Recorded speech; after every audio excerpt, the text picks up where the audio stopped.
Ibang klase. Alam niyo po, magandang gabi po sa ating lahat. Alam niyo po, ang soon-to-be mayor natin dito sa Panin, parang kapatid ko ho. Hindi ko ine-expect na bibigyan ako ng parangal, ibigyan ako ng plake dahil dun sa tulong na nagawa ko para dito sa Panin noong pandemya.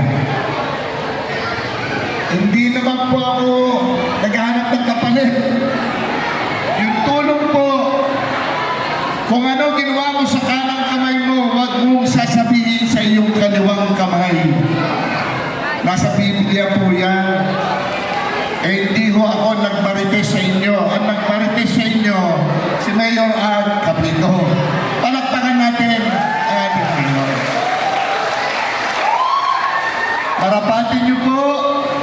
Pasensya na kayo dahil marami ho akong babatiin dito, pati ho yung mga kapitbahay nyo. Nais ko pong batiin ang inyong soon-to-be mayor at alam ko hindi nyo siya patatalo. Tama po ba ako? Soon-to-be mayor at Capito. Palakpakan po natin. Soon to be Vice Mayor, Roy Velasquez.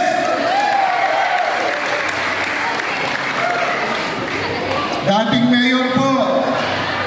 Ngayon ay sigurado magiging konsihal. Popoy Rafaman. At sa lahat po ng aking mga kapitbahay dito sa Pangil, magandang gabi po. Sabi yung Mayor Art Capito, paus na raw ho siya. Ako po, paus na paus.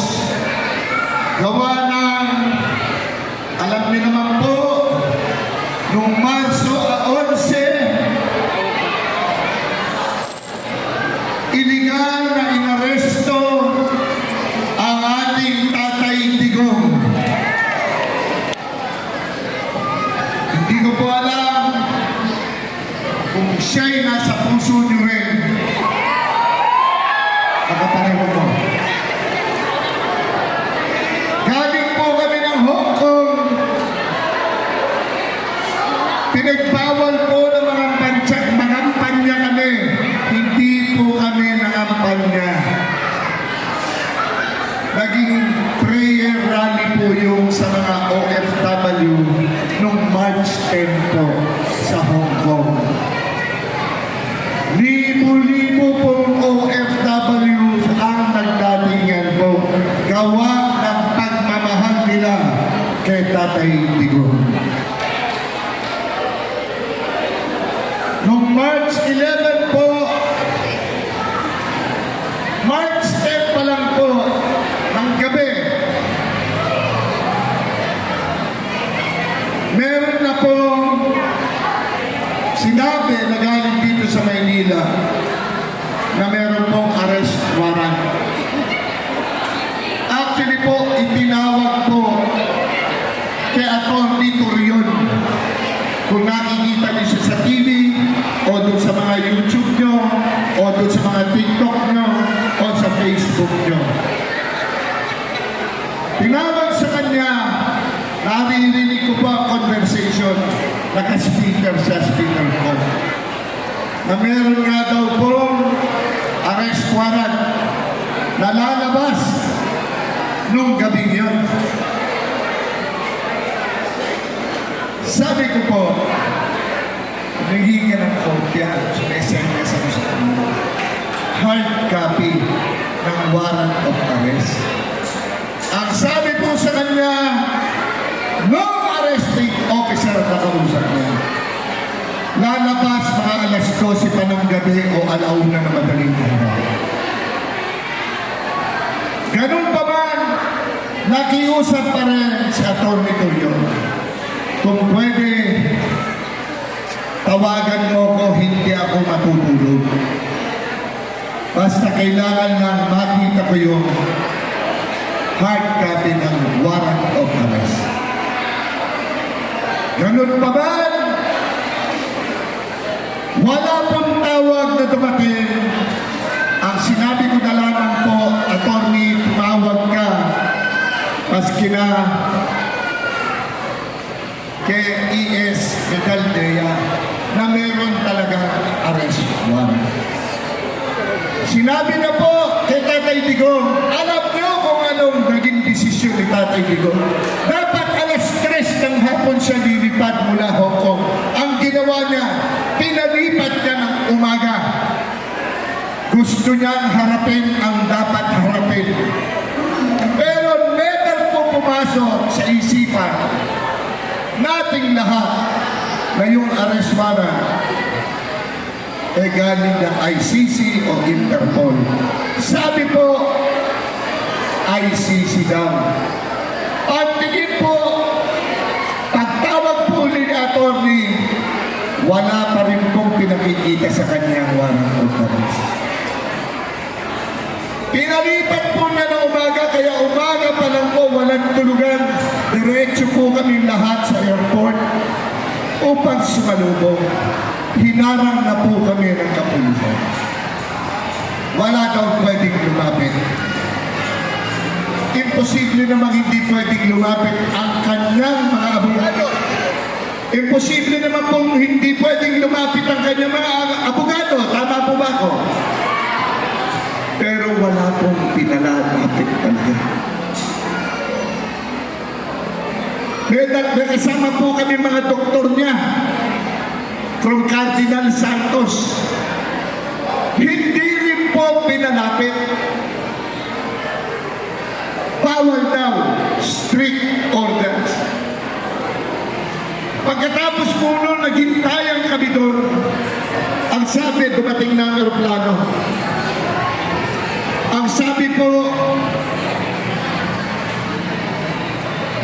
ni dating Secretary Delio, na sinabihan daw siya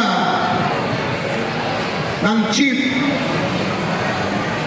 na huwag ka mag-alala, makakapasok ka. Makakapasok daw siya.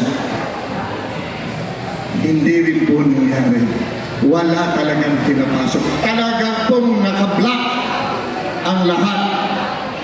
Nalaman na lamang po namin, idediretsuin po siyang paliparin ng Hague. Talaga pong planado ang lahat. Planado po ang lahat. Walang respeto sa dati nating Pangulo. 80 anyos yung tao. Narinig niyo po, hihilayin ko yan, wala akong pakialam.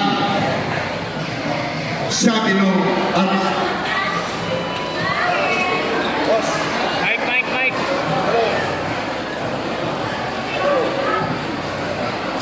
Hello, sabi po nung arresting officer. Ako po, nandun sa labas ng gate ng Villamor. Dumating po ang aking pinsan, ang asawa ni PRRD, si Hanilet Salvador Matanseño. Bigla ho kasi ayaw kami papasukin. Ang ginawa niya po, nakipag-struggle siya, pumasok siya dun sa loob ng gate. Nakita ko po, nag-iisa siya at hinahatak na po siya ng sundalo. Madaling po ako'y talaga sumugod doon sa loob at hinawakan ko yung kamay ng sundalo. Sabi ko, bitawan ko yan, huwag mong hawakan yan. Asawa ni PRRD yan. Bigyan mo ng respeto. Hindi daw niya hinahawak, hindi daw niya hinahantak. Paano hindi mo ako hinahantak, sabi ni Hanilet? Hawak-hawak mo braso ko. Ganyan po ang mga nangyari noon. Noong araw na yun, maghapon po kami doon. Inabot naman ng gabi. Hindi pa rin makapasok. Nang makaawa po ako sa mga sundalo. Huwag nyo na akong papasukin. Ang pakiusap ko lang, papasukin nyo yung dalawang abogado. Si Atty. Torion at Atty. Vic Rodriguez. Hindi din ko pinapasok. Si Senator Bongo, hindi rin pinapasok. Ang mga doktor, hindi rin pinapasok. Nagpapasok po ng isa nung alam nilang hindi na maganda talaga ang pakaramdam ni Tatay Digong. Paano mong magagawa yan sa isang 80 anyos at dating Pangulo ng Republika ng Pilipinas? Kung magagawa nila yan sa kanya, paano lang tayo? Sabi ho namin, ano na gagawin natin? Alam niyo po ba, nagpumilit po kaming makagawa ng makakuha ng TRO. Maghapon po kami talaga, balik-balik. Villamor, Supreme Court, Villamor, balikan po kami ng balikan. Hanggang nakahintay kami hanggang gabi. Nasa Supreme Court po kami. Hinahatak na po siya, kinakalagkad po siya, papunta aeroplano. Pinipilit nilang makasakay na ng aeroplano dahil natatakot silang makakuha kami ng TRO niya.